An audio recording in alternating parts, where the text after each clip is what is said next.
Hey yo, what's going on with the viewers of the tube? Tyler here of Chico Crypto, coming to you not live, not in my studio, but out in beautiful nature, my backyard next to this tree. You guys are getting to know once again, how is everybody doing on this very critical Thursday? Why do I say critical? Well, it was very volatile to begin this morning. There was a flash crash all around, you guys. Flash crash for stocks, flash crash for Bitcoin, and we are recovering, and we have a Bitcoin pump going on. Yeah, Bitcoin is pumping after falling down to about 43K. We're back above that critical level of 45K once again. So what is going on, and why is this such a critical day? Well, today the CPI data was released. CPI data is a consumer price index, and it's a measure of the average prices change in them for consumer goods over time. So basically what happened to housing, utilities, food, gas, all that kind of stuff gets wrapped up into one data point. And yeah, it went higher than expected, you guys. High. So what was the expectation? What were some of the top economists thinking for this inflation data? Well, they actually were guessing that it was going to come out at 7.3%. And the data came out. It came out early this morning. I think 5:30 a.m. Eastern Standard Time, 8:30 a.m. Eastern Standard Time, 5:30 a.m. Western Time, right when the markets opened, and it came out at 7.5%, you guys. So we're setting records for inflation month after month. This data, of course, was for January, but in December, we set records once again. The highest since 1982. Well, with 7.5 higher than the December, we've set another record, highest since 1982 once again. So what were the main culprits for this high CPI data? Well, one that wasn't too expected. Higher energy costs actually came out at almost 1%, a full 1% higher, and actually 0.9% was the exact data that came out. So no one expected energy to be rising that much. And also food. Food raised the same 0.9%. So those were the two main culprits of the high CPI data. So why am I saying next month? Oh, there goes Kitty Wayne. Who doesn't love a good Kitty Wayne? So why am I saying that this data is going to cause something unexpected to happen by next month? Well, the next time CPI data is released is in about a month, and this will be for February. So Thursday, March 10th, we get our next batch of CPI data. And if it comes out higher than expected once again, so with 7.5 this, or last month, if it comes out higher than expected for February, I'm sure, economists are going to predict probably between 7.5 to 7.7 at the max. If it comes out 7.9, even 8% for February, oh, buddy boy, things are going to get interesting in markets all around, because next month, we have something else after the next CPI data. Right after it, within 5 days, less than a week, we have the next FOMC meeting from the Fed. Yes, the Federal Open Market Committee. They are going to meet March 15th through the 16th. And the question is, what is the Fed going to do? Are they going to raise those gosh dang interest rates? Well, there are signs, there are signs that it is possible. So we have in the U.S. economy a pretty hot job market. Jobs are pretty abundant. I'm sure you've seen that in your hometown. But the lower and middle class is actually suffering because of the higher inflation. Paying for food, paying for gas, it's all paying for just rent. It's all higher than it was last year, a lot higher.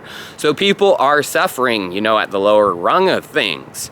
And, by raising interest rates, they can actually slow the economy, slow down the rising prices across the board. So what are the signs that they're going to do it? Of course, the jobs. Jobs are great. We can slow the economy a little without doing much damage. But there are signs in the macro global environment, you guys. So Europe across the board has started raising rates. For example, the Bank of England, they actually have been raising rates. This year, they've raised them twice already. They first raised them by 0.25, 25 basis points. And then just here recently, they raised them by another 25 basis points. So they raised them basically from 0 to 0.25 to 0.5. And that is a signal, of course, a world power is doing it. So why wouldn't another world power start to raise their rates? Oh, Kitty Wayne, pointing right at him. But again, our neighbor, the United States neighbor. So the Bank of Canada. Canada is going to meet before the United States. This happened actually back in January.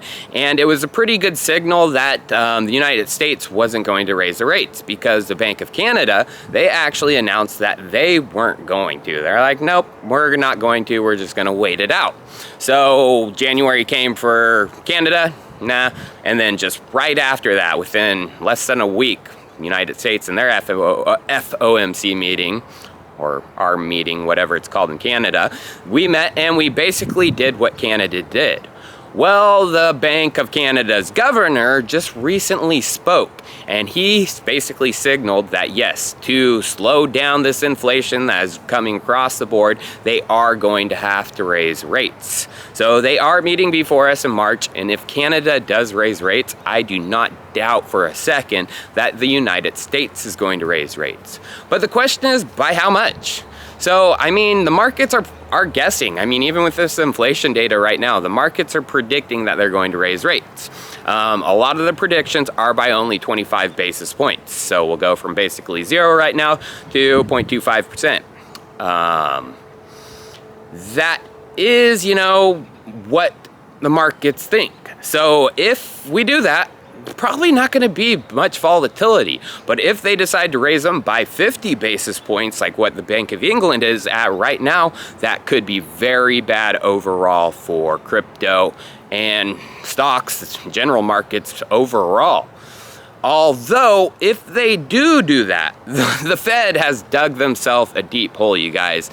I mean, if the Fed is going to stop printing money and start raising rates, literally down the road, they're going to have to turn back on the money printers, and they're going to have to lower those rates back to 0 or maybe even into the negative territory, you guys. So that is extremely, extremely bullish for Bitcoin. There's no doubt about that. It would be bad in the short term. We probably would see a dump with the announcement, a hawkish announcement of, 50 basis points instead of 25. And Bitcoin, might dump back down to, 30, 35. But overall, long term, within next month, couple months, next Fed meeting, as they see the damage that it's doing, they're going to have to do reverse. They're going to start printing money again, and they are going to lower interest rates. But let's talk about, why I think the unexpected is going to happen. A lot of people are expecting, inflation and the markets to dump. Well, the unexpected is coming next month as well, because El Salvador, the people who announced Bitcoin as legal tender, are actually launching one of the biggest things that happened to Bitcoin in a really long time. Bitcoin bonds from a government. So basically, El Salvador is going to raise some money through bonds through the country, and they're going to use that money to buy Bitcoin and also build a Bitcoin city. So they are launching them, and you won't guess when they are launching them too. So the Fed FOMC meeting meets March 15th. Guess when El Salvador is launching their Bitcoin bond? March 15th. And it is oversubscribed. There's expectations that it's going to be oversubscribed by $500 million, you guys. And there are other signs in the space right now that Bitcoin is going to bubble at the end of this year. BlackRock, one of the largest asset managers in the world with, I think, over 11 trillion assets under management, they have announced that they are going to offer Bitcoin and crypto trading, you guys. So a lot of people think that may be bad. I personally think it's good. It was inevitable that they were going to get in, and it's just going to lead to price discovery. I mean, when these new large institutions get in, of course they want to pump, you know, asset prices to begin. They want to make bank. They're not going to try to crush it, in my opinion. Just like gold, when gold ETFs started trading, of course, gold went wild. I expect the same thing to happen when a lot of these traditional investment firms get in and ETFs get launched. But the final thing I want to talk about regarding Bitcoin, you guys, is the possibility of this year a state adopting Bitcoin on their balance sheet or adopting Bitcoin as legal tender. So Tennessee actually just announced a bill for balance sheet. So, you know, local governments, even the state government of Tennessee, to hold Bitcoin and crypto assets. And then we do know about Texas. Texas has said they want to make Texas a Bitcoin mecca. I mean, mining is going crazy in Texas. We had the Bitcoin mining ETFs launch, and they're doing extremely well. So there's a possibility that Texas does something, balance sheet, legal tender. Of course, we know about Wyoming, very, very friendly crypto state.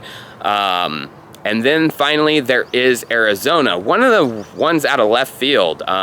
Late January, a bill was announced from Arizona legislators to have Bitcoin as legal tender. So if one U.S. state announces this, oh baby, it's going to be a really good year. But again, you guys, in the short to midterm, expect volatility leading up to next month. There's no doubt that the unexpected's coming. We got to watch the markets. If the markets are too bullish, you know, expect a pretty big dump with a raise in interest rates, especially if it's hawkish. But if the markets are going down, you know, expect possibly a pump, because if it is dovish, 0.25%, then the markets are probably going to do pretty good. Well, you guys, I appreciate you tuning in for this candid video, and let's only hope Bitcoin goes up, up, up. Cheers. I'll see you next time.